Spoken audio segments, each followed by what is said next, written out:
नमस्कार दोस्तों। क्यों मनाया जाता है रक्षाबंधन का त्योहार? क्या आपके मन में कभी यह विचार नहीं आया कि रक्षाबंधन के त्योहार की शुरुआत कहाँ से हुई? यह विचार तो जरूर आया होगा मन में। तो चलिए जानते हैं आज हम इसी बारे में कि रक्षाबंधन का त्योहार को मनाने की शुरुआत कब हुई थी। यह त्योहार मनाने की शुरुआत बहुत ही पौराणिक है। ऐसा कहा जाता है कि इस त्योहार को देवी देवताओं के समय से मनाया जा रहा है। यहाँ जानते हैं यह पवित्र त्योहार मनाया क्यों जाता है। रक्षाबंधन का त्योहार हिंदू धर्म का ऐसा त्योहार है जिसे भाई बहन के प्रेम का प्रतीक माना जाता है। उस दिन भाई अपनी बहन की जीवन भर रक्षा करने का वचन देता है। इस दिन बहनें अपने भाई की कलाई पर एक रक्षा सूत्र बांधती हैं, मिठाई खिलाती हैं और भाई की आरती उतारती हैं।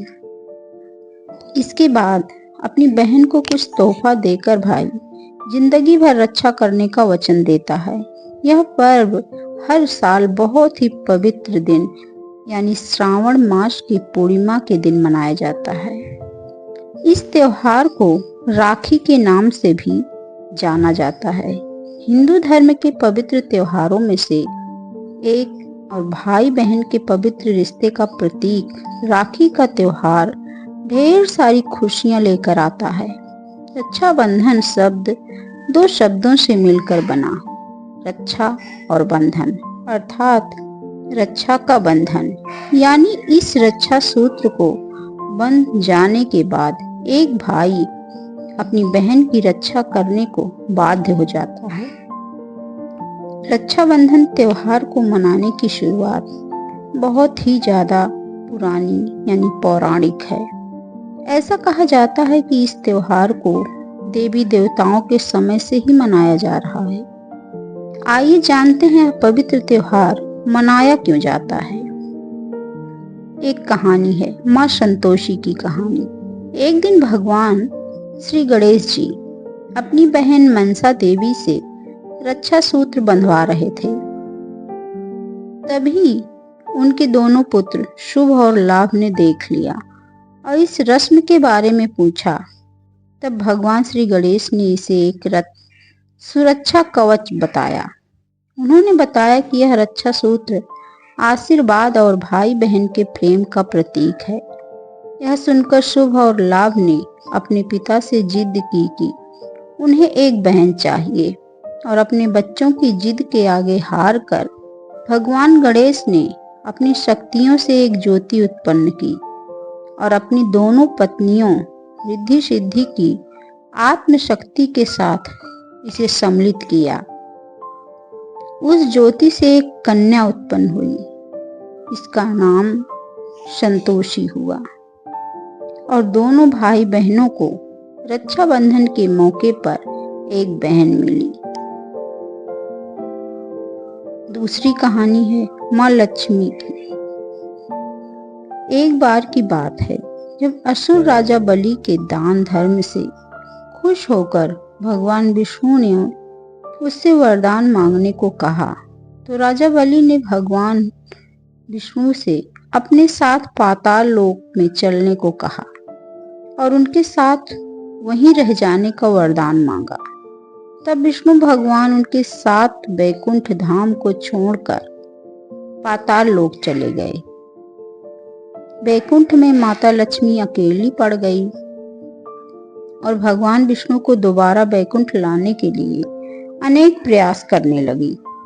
फिर एक दिन माँ लक्ष्मी राजा बलि के यहाँ एक गरीब महिला का रूप धारण कर के रहने लगी। जब माँ एक दिन रोने लगी तब राजा बलि ने उनसे रोने का कारण पूछा। माँ ने बताया कि उनका कोई भाई नहीं है, इसलिए वह उदास हैं। ऐसे में राजा बलि ने उनका भाई बनकर उनकी इच्छा पूरी की और माता लक्ष्मी ने राजा बलि की कलाई पर रक्षा सूत्र बांधा। फिर राजा बलि ने उनसे इस पवित्र मौके पर कुछ मांगने को कहा, तो माँ लक्ष्मी ने विष्णु जी को अपने वर के रूप में मांग लिया। इस तरह से श्री भगवान विष्णु बैकुंठ धाम वापस आए। तीसरी कहानी श्री कृष्ण और द्रौपदी की। महाभारत के दौरान एक बार राजसूय यज्ञ के लिए पांडवों ने भगवान कृष्ण को आमंत्रित किया। उस यज्ञ में श्री कृष्ण के चचेरे भाई शिशुपाल भी थे। उस दौरान शिशुपाल ने भगवान कृष्ण का बहुत अपमान किया। जब पानी सिर के ऊपर से चला गया, भगवान कृष्ण को क्रोध आ गया। शिशुपाल को भगवान कृष्ण ने वचन दिया था कि जब तक 100 गाली मुझे नहीं दे देगा तब तक मैं इसे माफ करता रहूंगा। जिस दिन 100 गाली इसकी पूर्ण हो जाएगी उस दिन ही मुझे क्रोध आएगा। तो आखिर में भगवान कृष्ण को क्रोध आ गया। क्रोध में भगवान श्री कृष्ण ने शिशुपाल पर अपना सुदर्शन चक्र छोड़ दिया। लेकिन शिशुपाल का सिर काटने के बाद जब चक्र भगवान श्री कृष्ण के पास लौटा तो उनकी तर्जनी उंगली में गहरा घाव हो गया। यह देखकर द्रौपदी ने अपनी साड़ी से एक टुकड़ा फाड़कर भगवान कृष्ण की उंगली पर बांध दिया। द्रौपदी के इस स्नेह को देखकर भगवान कृष्ण बहुत प्रसन्न हुए और द्रौपदी को वचन दिया कि वे हर स्थिति में हमेशा उनके साथ रहेंगे और हमेशा उनकी रक्षा करेंगे। अगली कहानी जब चित्तौड़ पर सुल्तान बहादुर शाह आक्रमण कर रहे तब महारानी कर्णावती ने अपने राज्य की सुरक्षा के लिए सम्राट हुमायूं को राखी भेजी और उनसे अपनी रक्षा की गुहार लगाई। हुमायूं ने राखी स्वीकार किया और अपने सैनिकों के साथ उनकी रक्षा के लिए चित्तौड़ निकल पड़े। मगर हुमायूं के चित्तौड़ पहुंचने से पहले ही रानी कर्णावती ने आत्महत्या कर ली थी। अगली कहानी यम और यमुना की।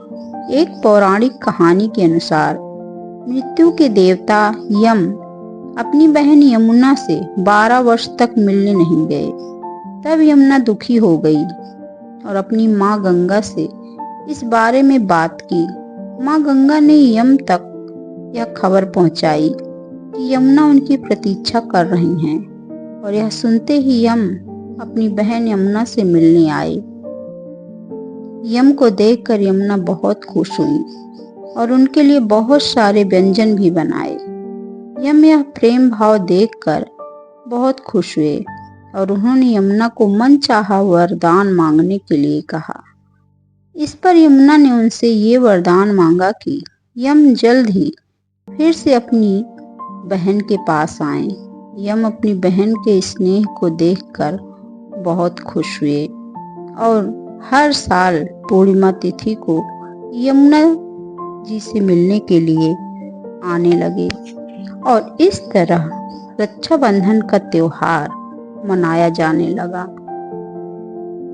तब से सभी भाई बहन यह त्योहार बहुत ही खुशी और धूमधाम से उत्साह के साथ मनाते हैं। यह भाई बहन का बहुत ही प्यारा और खट्टा मीठा प्यार को दर्शाने वाला त्योहार है, जिसमें बहनें अपने भाई की कलाई पर रक्षा बांधती हैं और भाई उन्हें कुछ उपहार देते हैं। तो दोस्तों, आपको यह कहानी कैसी लगी कमेंट जरूर करिएगा। इसमें से कौन सी कहानी आपको ज़्यादा अच्छी लगी यह भी बताइएगा कमेंट में। और